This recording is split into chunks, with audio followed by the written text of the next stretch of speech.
जय गुरु जी, शुक्राना गुरु जी। संगत जी, आज हम दिव्याभा के पेज नंबर 168 पे हैं और ये जो सत्संग है वो लेजेंड चंद्र कैलाश कपूर अंकल का है जो कि गुड़गांव से है। तो उन्होंने बहुत ही सुंदर अपना सत्संग शेयर किया है। संगत जी, इनकी हेडिंग है गुरु जी को एक सैनिक का अभिवादन। 35 वर्ष से अधिक समय तक सेना में कार्यरत रहने के कारण मैं सदा इसमें विश्वास करता था कि एक सच्चा सैनिक परिस्थिति वश जीवित रहता है, चयन से प्रेम करता है और व्यवसाय के कारण मरता है, के कारण मारता है। अपने जीवन की संध्या काल में ही मुझे यह आभास हुआ कि मानवीय बुद्धि और भौतिक ज्ञान से आगे दिव्यता का अपार संसार है।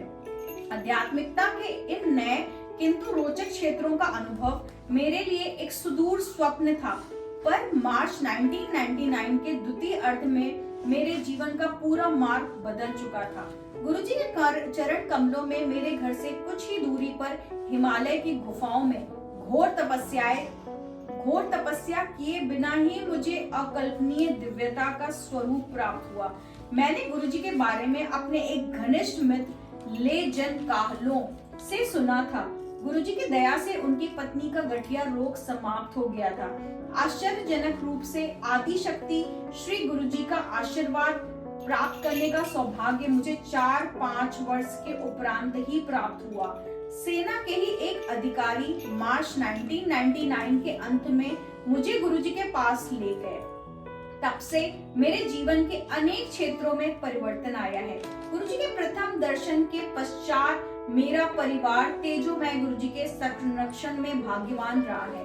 मैं दृढ़ता पूर्वक कह सकता हूँ कि गुरुजी शिव के अवतार हैं, जिनके पास विशेष रूप से इस कलयुग में विधाता द्वारा सब नश्वरों के समस्त कष्टों का निवारण करने का उत्कृष्ट कोश है। यह समझ लेना चाहिए कि गुरुजी न केवल इस ग्रह के कठिन से कठिन असाध्य रोगों को समाप्त करने की अद्वितीय क्षमता और अद्भुत शक्ति रखते हैं, अपितु शिव की भांति वह वैद्यनाथ हैं। रोग का नाम लेते ही वह इसका उपचार अपनी अनोखी पद्धति से करते हैं। उनके चरण कमलों में समर्पण करते ही यह कार्य स्वयं ही आरंभ हो जाता है। पंजाब, हरियाणा, राजस्थान, दिल्ली, पूरे भारत और विश्व में उनके लाखों अनुयायी इसका प्रमाण दे सकते हैं। मेरी सेवानिवृत्ति के बाद उन अनेक अवसरों पर मुझे उनके स्पर्श मात्र से ही आशीष प्राप्त हुआ है। उस समय भी जब जीवन की सर्वाधिक सच्चाई मृत्यु मुख खोले मेरे सामने खड़ी थी। मधुमेह रोग से ग्रस्त मेरी पत्नी सुशीला को भी गुरु कृपा प्राप्त हुई है। गुरुजी ने उसके दर्शन के प्रथम दिन ही उसे हाथ भरकर लड्डू और मिठाई का प्रसाद दिया और उसके मधु की मात्रा घटकर केवल 107 रह गई। प्रायः भोजन करने से पूर्व उसकी मधु की मात्रा 200 से अधिक रहती थी। इस बार जब परीक्षणों में उसके मधु की घटती हुई मात्रा के परिणाम आए तो मुझे सहसा अपने आंखों पर विश्वास ही नहीं हुआ। गुरुजी के दिव्य आशीष का यह प्रत्यक्ष प्रमाण था। सितंबर 2002 में मेरे वक्ष स्थल में बहुत पीड़ा हुई और मुझे बाईपास शल्य क्रिया कराने का परामर्श दिया गया। दिल्ली स्थित रेफरल और रिसर्च चिकित्सालयों में से मैं सीधा गुरुजी के पास गया। उन्होंने कहा, यद्यपि मुझे स्टेंट की आवश्यकता नहीं है, दूरदर्शिता से मुझे शल्य क्रिया एस्कॉर्ट में करवानी चाहिए। उन्होंने मुझे एक ताम्र लोटा लाने के लिए कहा, जिससे उन्होंने अपने हाथों से अभिमंत्रित किया। उन्होंने मुझे और मेरी पत्नी को उसमें से प्रतिदिन प्रातः खाली पेट जल पीने को कहा। उस दिन से हम दोनों का उसमें से जल पीते आ रहे हैं। कठिन प्रतीत होने वाले हृदय रोग की चिंता से मैं मुक्त हो चुका था। मैं एक अन्य अविस्मरणीय संदर्भ की ओर ध्यान आकर्षित करना चाहता हूँ। 2004 के शीतकाल में गुरुजी ने जालंधर जाने से पूर्व सेवानिवृत्त सैनिकों को आशीर्वाद देने की आकांक्षा व्यक्त करी। मैंने गुरुजी को बताया कि राष्ट्रीय राजधानी क्षेत्र में बहुत अधिक सेवानिवृत्त सैनिक नहीं होंगे, तो क्या इस अवसर पर सेवारत सैनिकों जो राष्ट्र के अमूल्य मानव संसाधन है को भी बुला लिया जाए। सदा की भांति उदार हृदय गुरुजी ने हामी भर दी और कहा कि तिथि और स्थान के बारे में वो बाद में बताएंगे। कुछ दिनों के पश्चात जब मैंने गुरुजी से पुनः उनका उल्लेख किया तो उन्होंने मुझे श्री प्रेम सिंह सिंगापुर में भारत के पूर्व भूतपूर्व राजदूत के साथ छतरपुर मंदिर के निकट एक स्थान का निरीक्षण करने को कहा। हम गुरुजी के एक अन्य अनुयायी श्री क्लेर के विस्तृत फार्म हाउस में उस रात 11 बजे पहुंच गए। वह अति उपयुक्त स्थान था। प्रेम सिंह और मैंने वापस आकर गुरुजी को समारोह के लिए पूर्ण योग स्थान बताया। गुरुजी ने मुझे स्पष्ट कर दिया था कि मैं अपना ध्यान केवल सेवारत और सेवानिवृत्त सैनिकों पर ही केंद्रित रखूं। समारोह रविवार 26 दिसंबर 2004 को होना था। कई भक्तों ने बाहर Thailand, Malaysia, Bangkok, Kuala Lumpur, Andaman Nicobar, Goa आदि रमणीय समुद्र तटों पर छुट्टी के लिए जाने की योजना बनाई हुई थी। फलस्वरूप कई भक्तों ने गुरुजी से समारोह में न आने की आज्ञा मांगी, परंतु गुरुजी ने सबको बिना कोई बहाना किए आने का निर्देश दिया। चूंकि गुरुजी के कथन सबके लिए निर्विवाद आदेश है, भक्तों ने अपनी योजनाएं रद्द या स्थगित कर दी। इस प्रकार इस समारोह में सैनिकों के साथ अनेक असैनिक अनुयायी भी आए। सर्वविदित है कि उसी दिन एशिया महाद्वीप के दक्षिण तटों पर सुनामी की विनाश लीला हुई थी। अधिकतर यह वह स्थान थे जहां भक्तों ने बड़ा दिन और नववर्ष की छुट्टियां मनाने की योजनाएं बनाई थी। इस प्रकार गुरुजी ने अनेक भक्तों के जीवन की रक्षा करी और उनको नव जीवन प्रदान किया। गुरुजी अपने भक्तों को प्राकृतिक आपदाओं से बचाने और आशीष देने के लिए अनोखे मार्ग अपनाते हैं। गुरुजी अपने भक्तों का यह अभेद कवच है जो उनकी बड़ी से बड़ी विपदाओं से रक्षा करते हैं। उनके पास रक्षा प्रदान करने वालों की शक्ति और संवेदना है। वह परम आनंद के दाता है जो उस दयालु ईश्वर के अन्यथा और कोई नहीं हो सकता।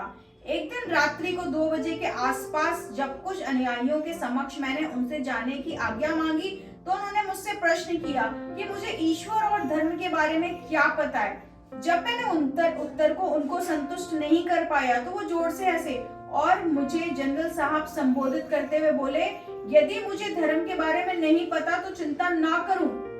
यद्यपि गुरुजी कभी प्रवचन नहीं देते थे, फिर भी उसी समय उन्होंने धारा प्रवाह भाषा में कुरान, बाइबल, भगवत गीता और गुरु ग्रंथ से धार्मिक पद और श्लोक अति प्रमाणिकता और प्रेम से सुनाए।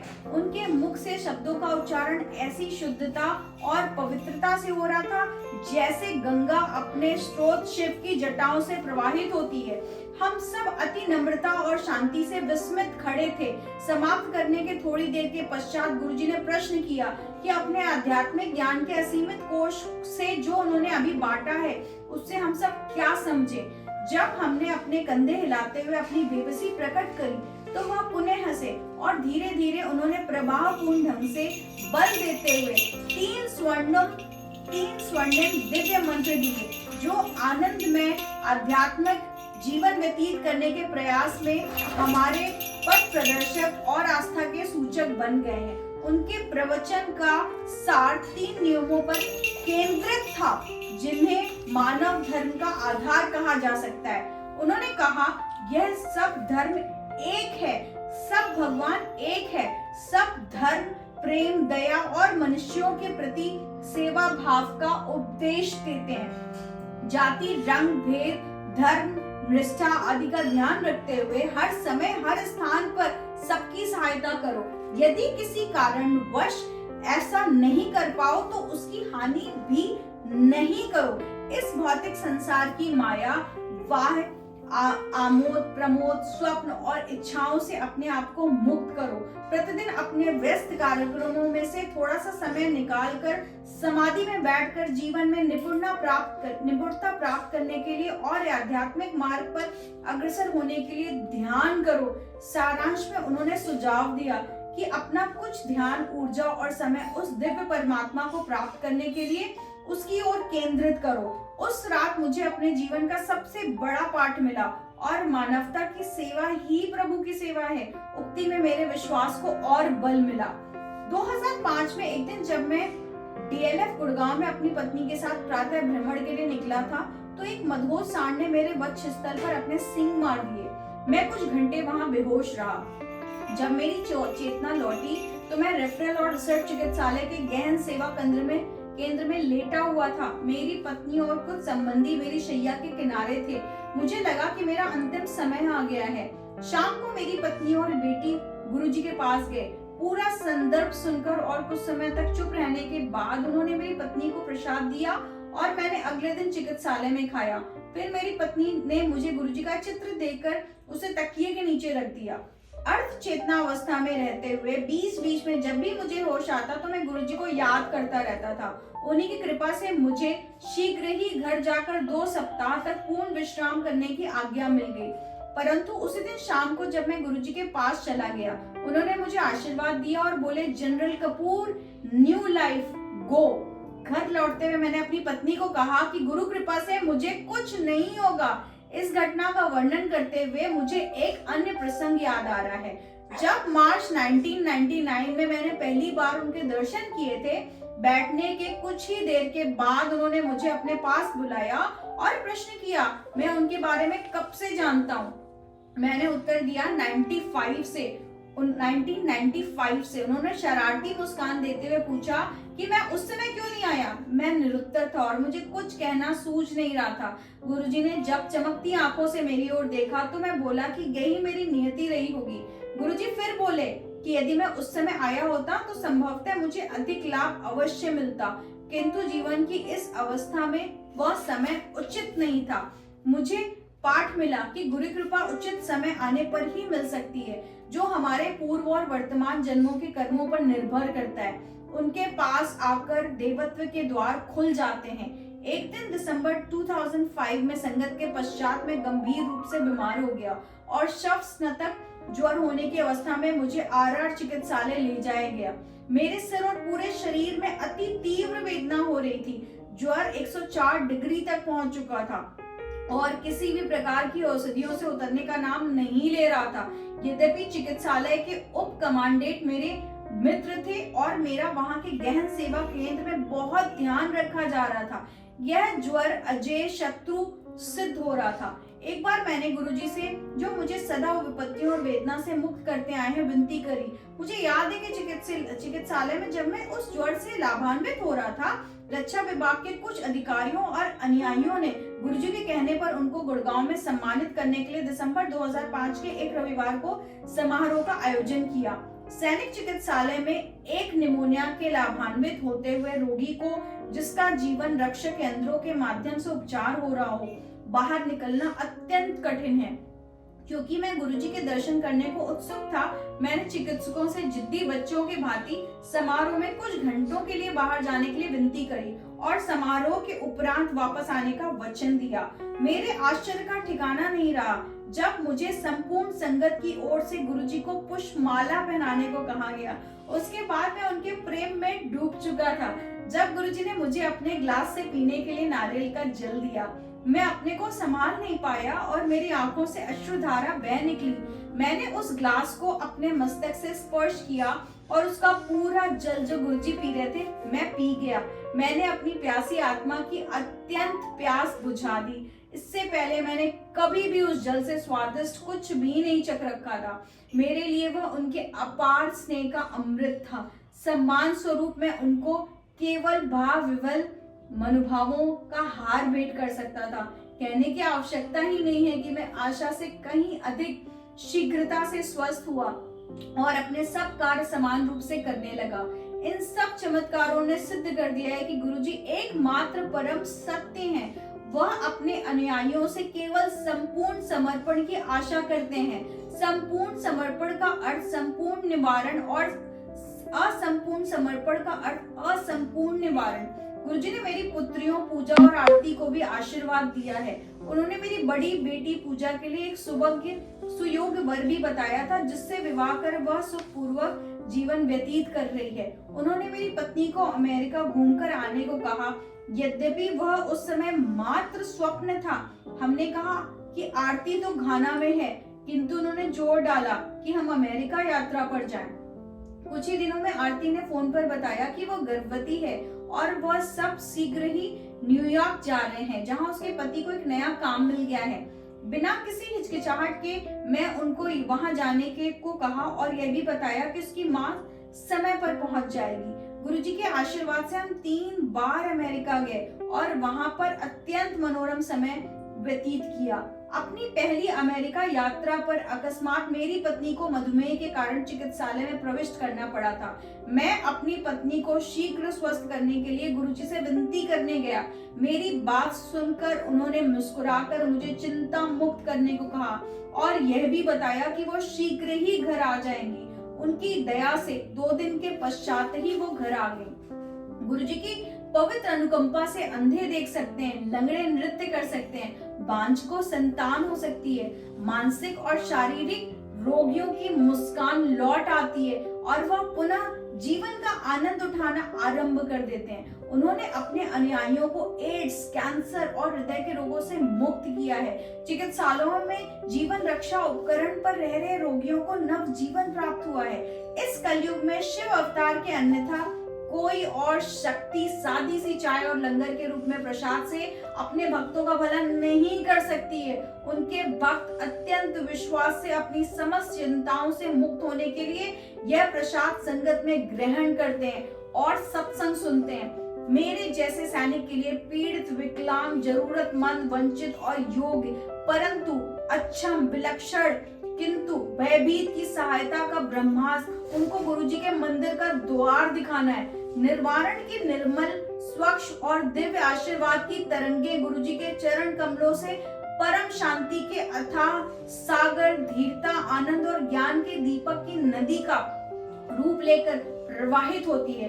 हमारे सुकर्म और अनदेखे भविष्य के कारण हम आदरणीय गुरुजी की पवित्र अनुकंपा प्राप्त कर सकते हैं। या तो आप अपने आप को प्रेम के आनंद में सागर में डुबो सकते हैं, अन्यथा अपने पिछले और इस जन्म के कर्मों के आधार पर गुरु कृपा से मोक्ष प्राप्ति कर सकते हैं।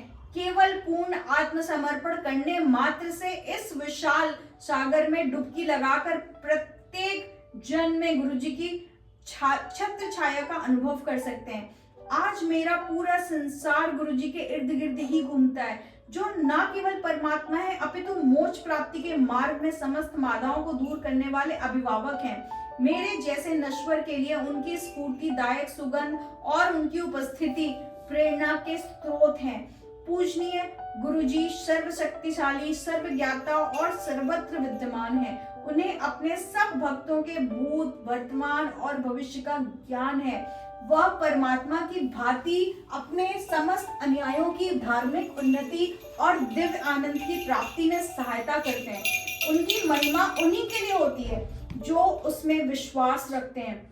भव सागर पार करने के लिए अच्छे कर्मों से स्फुटित होती सकारात्मक किरणें और सादर गुरुजी में अविचल आस्था बनाए रखने की आवश्यकता है। सबसे अधिक महत्वपूर्ण है मेरे जैसे सैनिक और योद्धा बनने का अविरल प्रयास, जो निर्वाण के अनजान क्षेत्रों से होकर जाते हुए कठिन मार्ग पर आ रही समस्त बाधाओं का सामना करने का साहस करे।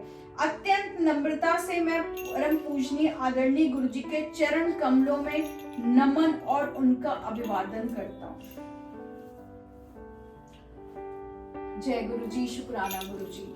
तो संगत जी, मैं जब दिव्याभा की सत्संग पढ़ती हूँ ना, तो लिटरली उससे रिलेटेड कुछ ना कुछ मेरी लाइफ में मैंने अक्सर फील किया है कि मुझे कुछ ना कुछ इंसिडेंट्स याद आ जाते हैं। तो संगत जी, जैसे इस सत्संग में गुरुजी ने डायबिटीज, शुगर को कितने प्यार से लंगर खिला के ठीक कर दिया, सेम इंसिडेंट मेरी मम्मी के साथ हुई थी। संगत जी, मेरी मम्मी की डेथ अभी कुछ दिनों पहले 26 को हुई है, 26 अगस्त को हुई है।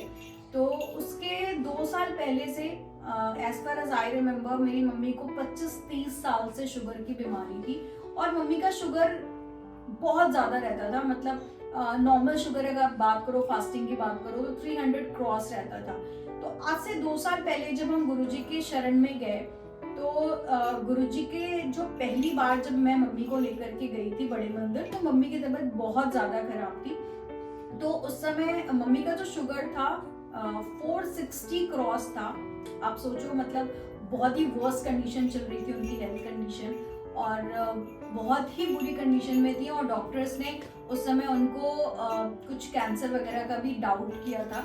तो ये सारी चीज़ें थी जब मैं उनको उस कंडीशन में लेके गई थी। डॉक्टर ने जवाब दे दिया था कि एग्जैक्टली अब वो बचेंगी नहीं, इस कंडीशन में मैं उनको लेकर के गई थी। तो संजय जी जब मैं उनको लेकर के गई ना, मतलब जब मुझे पता चला कि मुझे गुरुजी को जाना है, तो उस दिन मैंने फ्राइडे का फास्ट रहा हुआ था, क्योंकि मैं बचपन से ना लक्ष्मी माता के व्रत उठा के आ रही थी। तो उस दिन मैंने मतलब मैं बहुत थक चुकी थी अपनी चीज़ों, जो भी मेरी लाइफ में स्ट्रगल चल रहा था, मम्मी की हेल्थ को लेकर के या जो भी स्ट्रगल चल रहा था, मैं बहुत परेशान चल रही थी। और उस दिन मैंने अपना पहला व्रत उठाया था शुक्रवार का, और मुझे अंदर से यही उम्मीद थी कि मैं माता रानी का व्रत रखूंगी और उनसे बोलूंगी कि मेरी मम्मी को ठीक कर दें। तो इस इंटेंशन के साथ जब मैंने व्रत उठाया तो उसी दिन मेरा बुलावा आया। मुझे किसी आंटी ने बोला कि आपको बड़े मंदिर मम्मी को लेकर के जाने के लिए। तो समहाउ फिर ऐसा कुछ हुआ कि मंडे हमने जाने का प्लान किया संजू जी। और जब मैं मंडे बड़े मंदिर पहुंची मम्मी को ले जा करके ना, तो मम्मी का शुगर उस समय 460 क्रॉस था। और संगत जी जब मैं पहली बार मंदिर में दर्शन करने गई, तो मेरे ख्याल से हम सब लोगों के साथ मैक्सिमम यही होता है कि जब हम बड़े मंदिर में जाते हैं तो हम बहुत रोने लगते हैं। शायद हमारी इंटेंशन, और हमें पता नहीं होता कि हम क्यों रो रहे होते हैं, बट हम बहुत रोने लगते हैं। तो संजय जी मैं इस इंटेंशन के साथ मंदिर में घुसी कि मैं गुरुजी को बोलूंगी कि वो मेरी मम्मी को पूरी तरीके से ठीक कर दे, उनकी प्रॉब्लम को जो भी बीमारी है वो उसका सही सॉल्यूशन मिल जाए। तो जब मैं ये सोच के साथ में बड़े मंदिर मैंने दर्शन किया, और बड़े मंदिर से दर्शन करने के हॉल से जब मैं बाहर निकली, समहाउ लंगर हॉल तक जाते जाते मुझे ये याद आया कि मैंने तो गुरुजी से मैंने कुछ बोला ही नहीं कि मैं यहाँ पे क्यों आई हूँ और मैं मम्मी की हेल्थ के लिए आई हूँ, या मैंने तो गुरुजी को बताया ही नहीं मैं क्यों आई हूँ। तो संजय जी फिर जब हम उस हॉल में घुसे ना, तो फिर हमें उस दिन मंडे का दिन था और उस दिन मम्मी को समोसे प्रसाद, चाय प्रसाद और लड्डू प्रसाद दिया गया। तो मैंने वहीं पे ऑब्जेक्ट किया सेवादार अंकल से, ये अंकल ना तो मेरी मम्मी चाय पी सकती हैं, चाय प्रसाद पी सकती हैं, ना तो ये मिठाई खा सकती हैं प्रसाद, तो प्लीज आप इसको वापस ले लीजिए और सिर्फ जो भी समोसे प्रसाद है वो आप दे दीजिए। तो उन अंकल ने मुझसे कहा कि बेटा मुझे ना शुगर है और मैं डेली यहाँ का प्रसाद खाता हूँ, अगर आप यहाँ पे आए हो तो प्लीज इस विश्वास के साथ में अपनी मम्मी को खाने दो। तो फिर मेरे पास कोई ऑप्शन नहीं था, क्योंकि मैं बहुत ही उम्मीद से गई थी। तो मैंने मम्मी को फिर वो प्रसाद मम्मी ने मेरे खाया। और समहाउ जब मैंने प्रसाद खाया संगत जी, तो मेरे दिमाग में बार बार एक थॉट मुझे परेशान कर रहा था कि मुझे ना बड़े मंदिर में अगेन दर्शन के लिए जाना है और गुरुजी से बोलना है कि वो मेरी मम्मी को पूरी तरीके से ठीक कर दे, उनकी हेल्थ को ब्लेस कर दे। तो संगत जी फिर मैंने मम्मी से दोबारा कहा कि मम्मी हमें ना अभी अंदर एक बार फिर से दर्शन करना है। तो संगत जी फिर वही हुआ कि जब मैं फिर से बड़े मंदिर के अंदर दर्शन करने गई, तो मैं अगेन मिस कर गई गुरुजी को बोलना कि मैं मम्मी की हेल्थ के लिए आपसे आपसे प्रे करने आई हूँ और आपको मेरी मम्मी को ठीक करना है। संगत जी फिर वही सेम इंसिडेंट हैपन, जब मैं मंदिर में घुसी तो मैं रोने लगी, फिर मैं भूल गई, फिर पता नहीं वही है कि जब आप बड़े मंदिर में जाते हैं तो आप न्यू संगत होते हैं, आपको पता नहीं होता है, तो मेरी बुद्धि ने काम करना बंद कर दिया और मैंने कुछ बोला ही नहीं। फिर अगेन जब मैं लंगर हॉल के पास पहुंची, तो फिर मुझे फिर से वही सेम थॉट आया कि अरे मैंने तो गुरुजी से बोला ही नहीं कि मैं यहाँ पे क्यों आई। फिर संगत जी फिर दोबारा हम लंगर हॉल में पहुंच चुके थे, फिर हमने दोबारा लंगर किया और पूरा मम्मी ने 2 बार पूरा लंगर किया। इनफैक्ट चाय प्रसाद इतना टेस्टी था कि मम्मी ने और चाय प्रसाद मांग करके पिया। फिर वहां पे बैठे बैठे मुझे ये थॉट आए कि मैं तो गुरुजी से बोल ही नहीं पा रही हूँ, और मुझे ये शेम भी फील हो रही थी कि ये संगत कोई भी देख लेगा तो उन्हें ये लगेगा कि हम तो प्रसाद के चक्कर में बार बार यहाँ पे चक्कर लगा रहे हैं। तो मुझे थोड़ा अजीब लगा। फिर मैंने गुरुजी को वही लंगर हॉल में बैठे बैठे प्रे किया कि गुरुजी प्लीज मेरी मम्मी को ठीक कर दीजिए। फिर संगत जी आप बिलीव नहीं करोगे, वो दिन मंडे का दिन था और 2 दिन बाद वेंसडे था जब हमने मेरी मम्मी की शुगर टेस्ट की। तो जो 25 साल से जो चीजें नहीं हुई थी, वो 25 साल से जो मैंने यूनिट शुगर की जो उनकी देखी थी, मतलब रिकॉर्ड टूट चुका था संगत जी। और मेरी मम्मी का शुगर जो उस दिन दिखा रहा था दैट वाज ओनली 136। तो मतलब मम्मी की जो शुगर थी वो 400 क्रॉस कर चुकी थी, और केवल एक दिन में गुरुजी ने अपना प्रसाद डबल खिला के मेरे दिमाग में थॉट्स दे दे करके, और मम्मी को 2 बार प्रसाद खिलाया, 3 बार उन्होंने चाय प्रसाद पिया उस दिन, और उन्होंने उनको मतलब पूरा का पूरा उनका शुगर खत्म कर दिया। और संगत जी जब ये इंसिडेंट हुई, जब हम पहली बार गए तो मेरे दिमाग में एक और थॉट आने लगा कि मुझे अपनी मम्मी को लेकर के हर मंडे दर्शन करना है। तो संगत जी, गुरुजी की शायद वो मर्जी थी, 1 महीने में गुरुजी ने मुझे हर मंडे वहाँ पे मम्मी को लेकर के दर्शन करवाया। गुरुजी की कृपा से हमें वहाँ पे हमारी सोसाइटी के पास में ही सैटरडे सत्संग का पता चला कि वहाँ पे एक अंकल हैं जो कि हर सैटरडे सत्संग कराते हैं। तो हर सैटरडे और मंडे गुरुजी अपने दर्शन कराने लगे, मेरी मम्मी को बहुत ज़्यादा प्रसाद खिलाने लगे और 1 महीने में मेरी मम्मी को उन्होंने दोबारा जिंदा कर दिया था। उनकी सारी शुगर से रिलेटेड जितनी प्रॉब्लम थी सब कुछ खत्म हो चुकी थी संगत जी। सिर्फ और सिर्फ एक बार के दर्शन में उनके ऊपर मेरे गुरुजी ने इतनी मेहर की थी कि उनको न्यू लाइफ ब्लेस की थी।